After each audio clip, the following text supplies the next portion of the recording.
High বন্ধুরা, আজকে করেছিলাম পাবদা মাছ। পাবদা মাছটা কালকে নিয়ে এসেছিলাম, ফ্রিজে রেখেছিলাম, টাটকাই ছিল। দেখো, বরফ ছেড়ে গেছে কিন্তু এখনও নরম ভাবটা আসেনি। যাই হোক, মাছগুলোকে ধুয়ে নিয়ে এসেছি, নুন হলুদ লঙ্কা দিয়ে মেখে রেখে দিই, পরে গলে যাবে, মানে পুরো নরম হয়ে যাবে, তারপর ভেজে নেব। মাছগুলোকে ভালো করে মেখে নিলাম, মেখে সাইডে রেখে দিলাম। এদিকে কিছুটা বড়ি নিয়ে নিয়েছি, খেসারির ডালের বড়ি। আলু বেগুন কেটে রেডি করে নিয়েছি, ধুয়ে নিয়েছি। এখানে বড়িটা ভেজে তুলে নিলাম, পেঁয়াজটাও ছাড়িয়ে নিয়েছি, পরে কেটে নেব। বড়ি ভাজার ওই তেলের মধ্যেই বেগুনগুলো ভালো করে ভেজে তুলে নিলাম। বেগুনগুলো ভাজা হয়ে গেছে।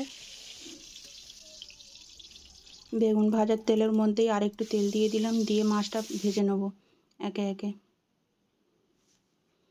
মিডিয়াম করে ভেজে তুলে নিয়েছি, একবারে হয়নি, দুবার দিতে হয়েছিল। মাছগুলো ভেজে তুলে নিলাম।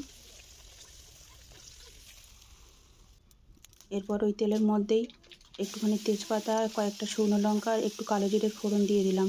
ফোড়নটা হয়ে যাওয়ার পর আলু আর পেঁয়াজটা কুচিয়ে রেখেছিলাম একসঙ্গে দিয়ে দিলাম। বেশ কিছুক্ষণ ভাজার পর দুটো টমেটো দিয়ে দিলাম। তারপর স্বাদ মতো নুন, স্বাদ মতো লঙ্কার গুঁড়ো, পরিমাণ মতো হলুদ গুঁড়ো দিয়ে দিলাম। দিয়ে ভালো করে কষিয়ে নিলাম। টমেটোটা ভালোভাবে গলে গেছে। এরপর বড়িটা দিয়ে দিলাম, ভাজা বড়িটা দিয়ে তারপর আর নাড়াচাড়া করলাম না, ওর মধ্যেই জল ঢেলে দিলাম।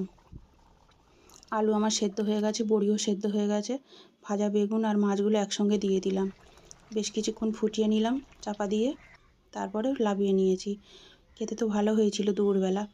যাই হোক, রান্নাটা ভালো লাগলে লাইক, কমেন্ট, শেয়ার ও সাবস্ক্রাইব করো। সবাই পাশে থেকো।